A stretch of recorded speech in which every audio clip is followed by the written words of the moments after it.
Imagínate que todos los días al llegar al final del día en tu casa o donde sea que estés, hubiera una persona, ahí un ángel guardián que te preguntara, ¿cuál fue el mejor momento de tu día? ¿Cuál fue el highlight de tu día?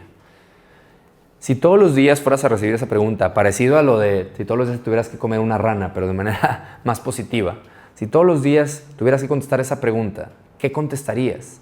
La idea detrás de esta parte del highlight, de Make Time, es eso, que no te tengas que esperar hasta el final del día, sino que empieces cada día sabiendo cuál va a ser ese momento, cuál va a ser el highlight de tu día, cuál va a ser esa actividad o logro que va a hacer que tu día sea memorable para ti y probablemente para los demás. Entonces, esto me encantó, esto es lo que más me pareció revelador de este modelo de Make Time. Los otros, ahorita los vamos a repasar, pero creo que los hemos tocado en otros momentos del curso. Pero esto del highlight me pareció una llamada a la proactividad con propósito y me encantó. ¿Por qué? Yo ya solía tratar de acomodar mi calendario con ciertos highlights, ¿no? O sea, digamos que de una u otra manera sabía qué cosas eran importantes, pero no era algo que necesariamente hacía diario. Diario, decir, si alguien me pregunta al final del día cuál fue mi highlight, tengo que tener algo que me motive a despertarme de la cama todos los días con decir, hoy voy a lograr esto. Y cuando lo piensas por anticipado, es padrísimo porque es un poco lo que decíamos como de anticipar tu día yendo perfectamente en lo de la mañana milagrosa. Tienes muchas más posibilidades de que suceda. Y cuando lo pones en tu calendario, tienes todavía muchas más posibilidades de que suceda porque las cosas se empiezan a acomodar alrededor de ese highlight. Si lo respetas como debes de respetarlo, el tiempo, así como con las prioridades, el tiempo se empieza a acomodar alrededor de ese highlight, de esas prioridades, ¿no? Entonces, tener un highlight te da un punto focal cada día, ¿sí?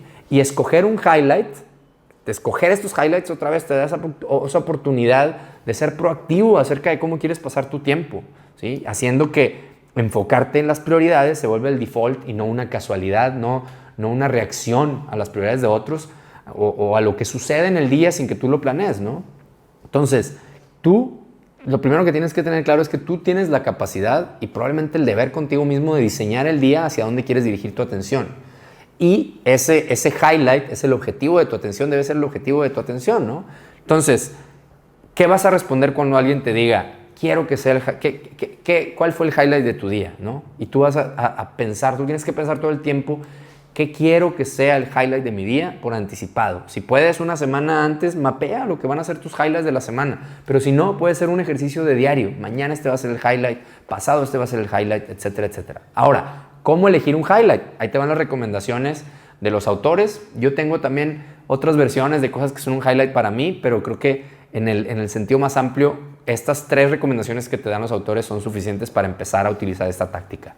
Los 3 criterios que recomiendan ellos son urgencia. Si algo urge, otra vez, ¿te acuerdas la matriz urgente importante? Si ya se está volviendo extremadamente urgente, que el highlight de tu día mañana sea palomear eso, utilizando muchas de las tácticas que hemos visto hasta ahorita, pero palomea eso. Y eso puede ser un highlight que te va a dar mucha tranquilidad, te va a dar peace of mind y te va a hacer más, te va a liberar la mente para ser más productivo.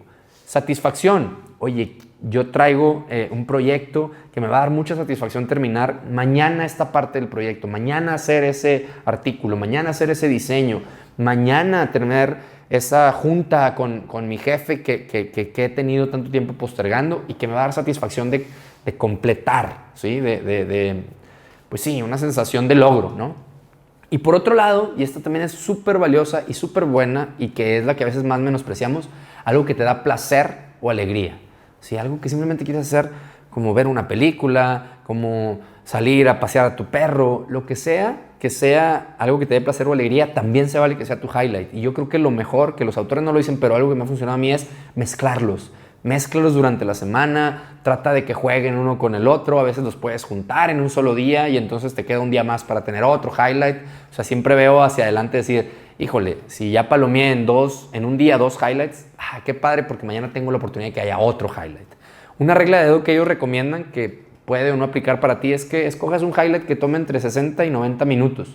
Yo creo que está muy bien para cuando estés empezando a aplicar esto, para que no te vayas a un highlight que sea un viaje, o sea, no lo hagas tan grande que sea a veces imposible de acomodar en un highlight de un solo día, ni lo hagas tan chico como para que pase desapercibido o sea fácil de cancelar, ¿no? Entonces, Sí te recomiendo que empieces a pensar en eso. Te vamos a poner una actividad, te invitamos más bien a que hagas una actividad a continuación donde vas a escoger esos highlights y vas a ver lo poderoso que es proactivamente contestar cuál va a ser la mejor parte de mi día en la siguiente semana. Hace toda la diferencia a solamente llegar al final del día y que alguien te pregunte y decir, no sé, déjame ver si hubo algo significativo hoy. No, vive todos los días con un highlight en el radar y de verdad que te va a hacer, además de mucho más feliz, mucho más productivo.